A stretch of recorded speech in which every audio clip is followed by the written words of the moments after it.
Hello everyone, my name is Sanchita and I'm from Arise Academy. So our today's topic is speech writing.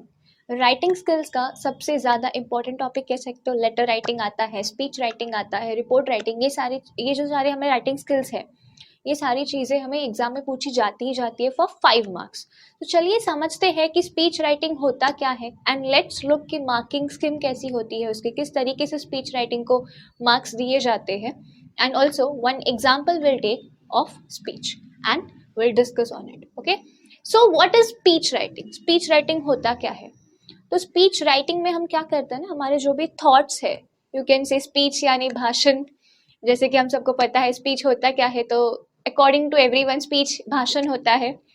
And यहाँ पे हम कर क्या सकते हैं, यहाँ पे वी एक्सप्रेस आवर थॉट्स और व्यूज. जो हमारे थॉट्स या व्यूज होते हैं ना, इन्हें हम एक्सप्रेस करते हैं स्पीच के द्वारा, हम उन्हें बताते हैं स्पीच के द्वारा. So let's come to marking scheme of speech writing. So total overall 5 marks का होता है हमारा ये टॉपिक स्पीच राइटिंग का. फॉर्मेट के लिए 1 मार्क दिया जाता है and presentation of ideas means the way you are organising it, the way you are presenting it, इसके लिए 1 मार्क्स दिया जाता है. कंटेंट, आप उसमें कंटेंट क्या लिख रहे हो, रिलेटेड टू टॉपिक होना चाहिए, थोड़ा सा high vocabulary, not so high but at least थोड़ा सा अच्छे तरीके से आपको लिखना होगा content. So for that 2 marks. And grammatical accuracy के लिए दिया जाता है 1 मार्क. ग्रामेटिकल एक्यूरेसी क्या होता है, like spellings you can say, और एल्स सही तरीके से सेंटेंस का फॉर्मेशन होना चाहिए. इस तरीके से होता है हमारा 5 मार्क्स का स्पीच राइटिंग.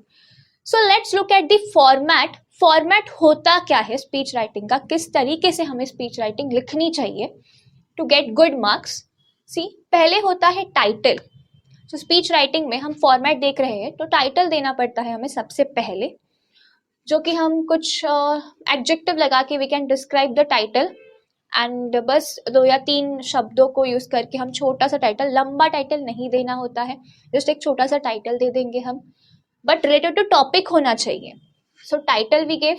उसके बाद आती है ग्रीटिंग्स. तो ग्रीटिंग्स क्या होता है, मीन्स वी विश ना, तो उसे कहा जाता है greetings. For example, good morning respected principal ma'am, teachers and very warm welcome to one and all present here.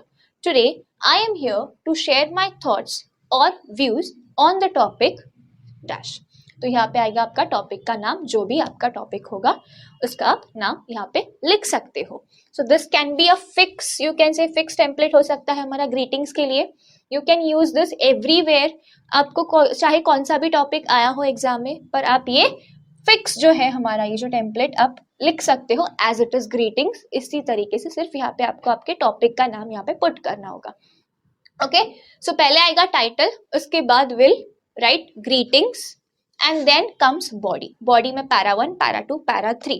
Para 1 में थोड़ा सा इंट्रोडक्शन देंगे हम टॉपिक का, एंड देन पैरा 2 में थोड़ा सा और हम कुछ रियल लाइफ को कंपेयर, रियल लाइफ के कुछ एग्जाम्पल्स लेके या फिर कंपैरिजन करके कुछ ऐसी चीज़ें बता सकते हैं हम. पैराग्राफ 2 में थोड़ा सा डिटेल में, एंड पैराग्राफ 3 में कंक्लूजन लिखेंगे.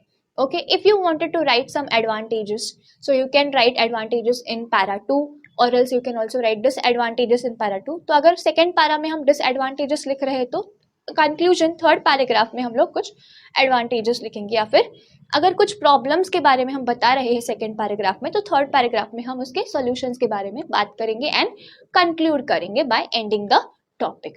सो let's understand. Format is very simple. पहले टाइटल के बाद ग्रीटिंग्स आएगा, एंड देन ग्रीटिंग के बाद what we do, body. We will start with the body. Para 1, para 2, para 3. Para 1 में इंट्रोडक्शन आएगा टॉपिक का. पैरा 2 में क्या होगा, थोड़ा सा डिटेल में बताएंगे. पैरा 3 में we will conclude. Okay, so that's it. ये होता है हमारा 5 मार्क्स का format for speech writing. Now let's come to one example. अगर क्वेश्चन आपको दिया गया है write a speech on nature for 5 marks. Okay, so let's give a suitable title for this. आप चाहे मदर नेचर दे सकते हो, सेव नेचर दे सकते हो, कुछ भी आपको जो पसंद है आप वो टाइटल दे सकते हो, बट टॉपिक के रिलेटेड ही नाम आपको देना होगा, टाइटल आपको देना होगा. सो यहाँ पे जैसे नेचर है तो मैंने दिया title save nature. Okay, now first as I told, title के बाद आती है greetings. So good morning respected principal ma'am, teachers and very warm welcome to one and all present here. Today I am here to share my thoughts on the topic nature. Okay, so greetings हो गई. सो greetings के बाद हम अगर हमें कुछ proverbs आते हैं तो हम प्रोवर्ब्स बोल सकते हैं. अगर कुछ पोएम हमें आती है तो हम पोएम भी यहाँ पे ग्रीटिंग्स के बाद we can start with the poem. And speech इस तरीके से लिखना एज इफ हमें सामने वाला हमें हमारे सामने कुछ लोग बैठे हैं, उनके सामने हम अपनी स्पीच डिलीवर कर रहे हैं. सो इस तरीके से स्पीच लिखना सुनने वालों को भी अच्छा लगना चाहिए, ऐसी अच्छी स्पीच होनी चाहिए हमारी. सो जो ग्रीटिंग्स के बाद अगर पोएम आती है तो आप लिख सकते हो. अगर नहीं आती है तो अगर आपको बनानी आती है ऑन द स्पॉट, कुछ बनाना आता होगा पोएम, तो आप बना सकते हो. अगर कुछ प्रोवर्ब्स पता है तो आप प्रोवर्ब्स भी उसके बाद लिख सकते हो. अगर नहीं तो you can simply start with paragraph 1, para 2 and para 3 like that. Okay, so I have included a beautiful poem in this about nature after greetings. So everything is nature. God gave us this feature. Birds fly in the sky and the mountains are so high. Okay, so from this we understood कि हमारा topic है nature. Then we'll start with introduction. Today we all are gathered here on the occasion of World Environment Protection Day to discuss about how to save our mother nature. Okay, now after this introduction para we can leave one line and then comes our para 2. Para 2 mein, see what are we talking? Nature is a wonderful gift awarded by God to us fellow ones. Everything near us is nature. Even nature is a part of our life. Nature is a love that everyone wants to nurture. But nowadays, have you ever seen birds, flora and fauna, or even the sound of insects? No. So what can be the reason for this all? The main reason is the destruction made by humans to nature. We are the only one who are itself destroying nature. The sound of chirping of birds, the cool scene of waterfalls, and the calm walk of clouds are decreasing day by day. Due to all human activities, we itself, for our needs, are making nature polluted and to be destructive. We all are dependent on nature for all our needs. तो हमने किया क्या? पहले तो title दिया, a good title. उसके बाद greetings के बाद I wrote a beautiful poem on nature. उसके बाद हमारा जो टॉपिक था उसका थोड़ा सा इंट्रोडक्शन किया कि हम यहाँ पे क्यों गैदर्ड हुए हैं इस टॉपिक के बारे में डिस्कशन करने के लिए. उसके बाद पारा 2 में थोड़ा सा nature is gift from God, nature के ऊपर हम सब डिपेंडेंट है, and then nature is a beautiful thing and we all love to nurture the nature, ये बताया है. एंड देन थोड़ा सा हमने रियल लाइफ में जो कुछ भी चीज़ें चल रही है उसको हमने इसमें डिस्कस किया है. फॉर एग्जाम्पल जैसे कि क्या आप बर्ड्स दिख सकते हो आजू बाजू, या फिर फ्लोरा एंड फौना क्या आपको दिखाई दे रहा है? ये सब चीज़ें तो नहीं दिखाई दे रही है. तो क्यों नहीं दिखाई दे रही है?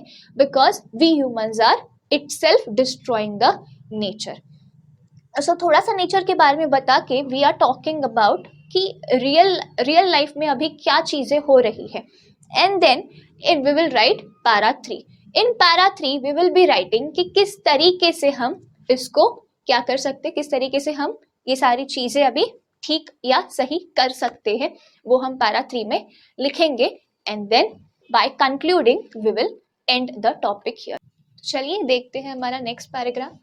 So the golden way to save nature is by using degradable stuffs, disposing waste into categories like dry, waste and non-acceptable. Reduce the waste of papers, and the best way to nurture is by planting more saplings and adding more natural beauty to it.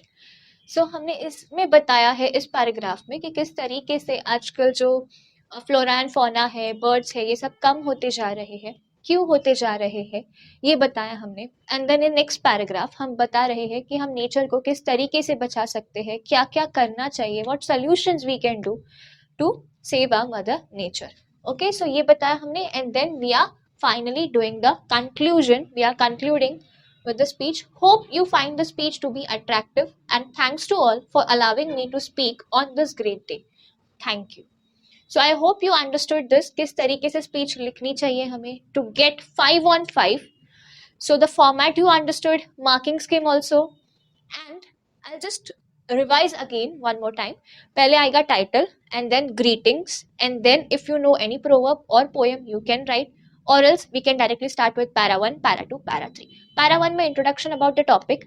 Para 2 में will say कि will add some real life examples into it, and or else you can talk about the disadvantages and or advantages you can say, and then in para 3 we can conclude and just say thanks and end with the speech.